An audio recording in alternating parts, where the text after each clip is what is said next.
Nessa questão de gases misturada com hidrostática, o enunciado fala que nós temos um tubo em forma de U. Esse tubo foi colocado, com a boca dele virada para baixo e foi mergulhada num recipiente contendo mercúrio.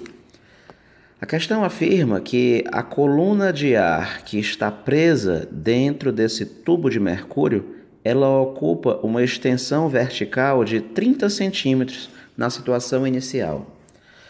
Na sequência, o operador vai pegar esse tubo e vai mergulhar ainda mais nesse mercúrio, de modo que o ar preso nesse tubo vai ficar comprimido. E agora, amigo, ele vai ocupar, ele vai passar a ocupar uma extensão vertical de somente 25 centímetros de altura. A questão está pedindo que você determine quanto é que vale a pressão atmosférica nessa cidade. E ela pede para que você considere que a temperatura desse ar preso nesse tubo é constante, ou seja, pede que você considere que o processo é isotérmico. Na situação inicial, você percebe que o ar está ocupando uma coluna de 30 centímetros de altura. Conforme a gente já falou várias vezes em sala de aula, aqui, olha, eu peguei dois pontos na mesma horizontal do mesmo líquido. O A e o B estão em contato aqui, através do mercúrio que passa por baixo. E nós podemos então dizer, meu amigo, que PA é igual a PB. Ora, mas quem é a pressão que está esmagando o ponto A? Veja, quem está em cima do ponto A aqui, olha, é a própria pressão atmosférica. Então, PA é a pressão atmosférica. Renato, cara, e PB? Quem é que está em cima do ponto B esmagando o ponto B? Veja, quem está aqui em cima do ponto B, é a pressão do gás que está presa, nesse tubo. Mas, Renato, a pressão atmosférica, ela não vai influenciar alguma coisa aí, não? Veja, pessoal, apesar de ter a pressão atmosférica, mas ela está agindo do lado de fora desse tubo. É um tubo de vidro, é um tubo rígido, A pressão atmosférica não consegue influenciar o ar que está dentro dele não, entendeu?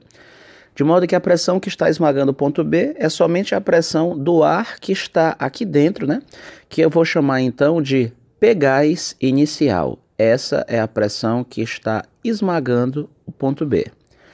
Na sequência, vamos fazer o seguinte: vamos utilizar essa unidade centímetros de mercúrio para a nossa pressão atmosférica, tá bom?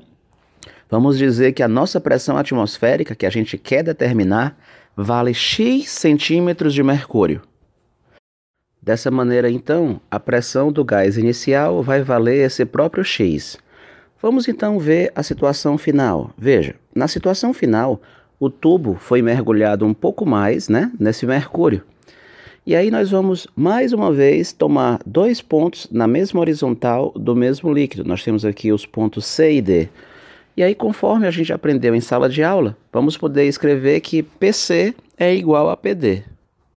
Mas, Renato, qual é a pressão que está esmagando esse ponto C? Ora, veja aqui, quem é que está em cima do ponto C? Nós temos uma coluna de mercúrio de 14 centímetros de altura, mais a pressão atmosférica, que vale X centímetros de altura, Então eu posso dizer que PC vale 14 centímetros de mercúrio mais X centímetros de mercúrio.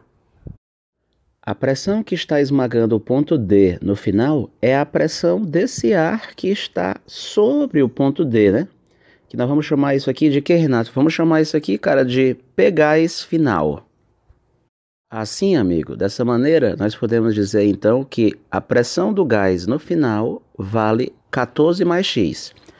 Mas lembre-se que a questão insinua que esse processo é isotérmico. Então, se ele é isotérmico, nós podemos dizer que PV antes é igual a PV depois. Mas sabemos que a pressão do gás inicial vale X.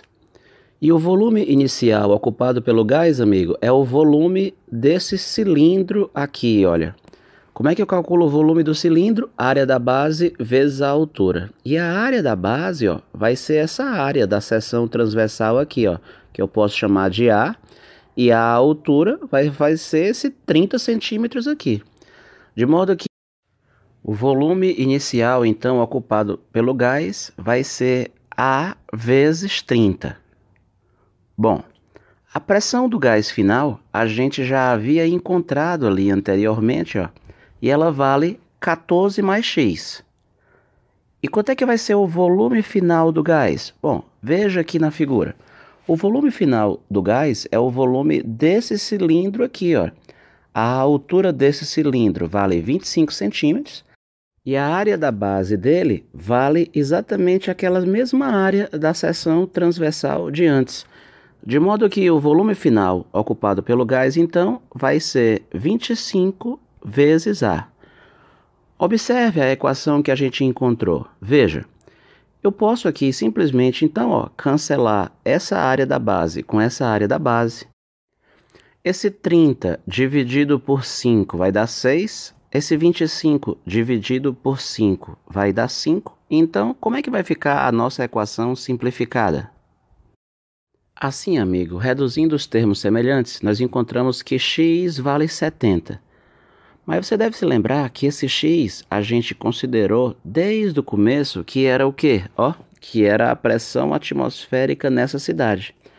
Então, se x vale 70, significa então que a pressão atmosférica nessa cidade vale 70 centímetros de mercúrio, que é então a resposta da nossa questão. Perceba que o que facilitou bastante a nossa vida nessa questão foi a gente ter utilizado a unidade de pressão centímetros de mercúrio. Quando fazemos uso dessa unidade de pressão, o valor numérico da pressão é simplesmente igual ao valor da altura da coluna de mercúrio. O que facilitou muito, né? Porque a gente não precisou utilizar nem a densidade do mercúrio, nem a gravidade. Por exemplo, quando a gente precisou encontrar a pressão esmagando o ponto C, ó, ficou simplesmente 14 mais x, não é verdade?